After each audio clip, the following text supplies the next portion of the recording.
I noticed a shift long before she expected me to. The soft sighs, the sudden silences, the way her phone never left her hand. It was deliberate. Love doesn't vanish overnight. It fades in fragments. And I had been watching ours crumble, piece by piece. I'm not a paranoid man, but I've seen enough to know when something is about to break. I'd built a business from nothing, lost once before, and promised myself I'd never let emotions blind me again. So when my wife started working late and guarded her passwords, I didn't confront her. I prepared. Quietly. 2 days later, I met with my lawyer. "You think she's planning a divorce?" he asked. "I don't think," I said. "I know." I shifted ownership of my company, transferred accounts, restructured assets, all perfectly legal.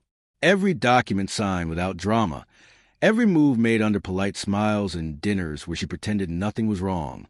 It felt strange, protecting myself from the woman I had once trusted more than anyone.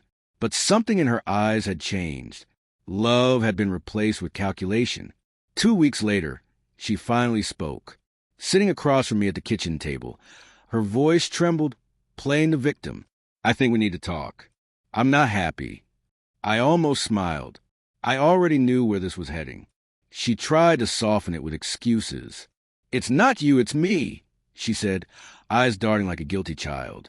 I listened, calm, nodding politely, pretending not to see the years of deception hidden behind that trembling mask. That's when I realized love isn't always about forgiveness. Sometimes it's about survival. And I had survived moments like this too many times to crumble now. "Let me get this straight," I said slowly, each word deliberate. "You've made a decision you think is final without telling me." Her silence spoke louder than any confession. She tried to meet my gaze, but I'd learned to read the subtle tells, a twitch of her fingers, the way her lips pressed together, the body betraying the mind. I kept my voice even. "I see. I hope you find whatever it is you're looking for." I could have shouted. I could have hurled words like daggers. But what's the point in proving pain to someone who no longer sees it in you? Control, calm, quiet dignity. That's where real power lies. She left then, slamming the door softly enough to be dramatic, loudly enough to demand attention. It didn't matter. I was already 3 steps ahead. 2 days later, she tried subtle manipulation, hinting at regret, sending messages meant to bait me. I didn't respond, not a word. I had no intention of validating attempts to reclaim control she had long since lost. Then came the revelation I hadn't expected. Her backup plan wasn't as secure as she thought. Financially, legally, emotionally, every advantage she imagined was neutralized before she even realized it. Quiet, almost too quiet, but it carried a weight she wouldn't understand until much later. 2 weeks later, she discovered the truth. Not with shouting, not with confrontation, but with a cold, quiet realization. The accounts, the ownership transfers, the careful legal moves, everything she assumed she'd claim or control was already beyond reach. I didn't gloat. There was no need. Power revealed itself not through boasting, but through the calm certainty of having protected myself from betrayal I had long suspected. One evening, she approached, hoping for a final negotiation, appealing to my feelings. I looked at her, steady and composed, and said nothing. My silence carried all the lessons she had ignored, all the subtle warnings she had brushed aside.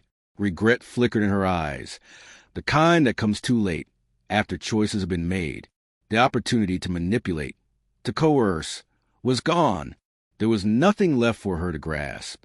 I returned to my days, old routines, hobbies, quiet reflections I had neglected while chasing a life that had become hollow without vigilance. Freedom isn't loud. It doesn't ask for recognition. It simply exists when you refuse to surrender it to someone undeserving.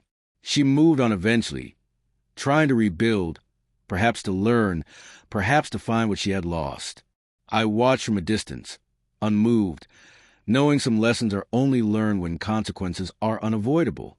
And in that understanding, I found peace, not revenge, not satisfaction, just the quiet certainty that I had anticipated betrayal, acted before it could harm me, and emerged intact.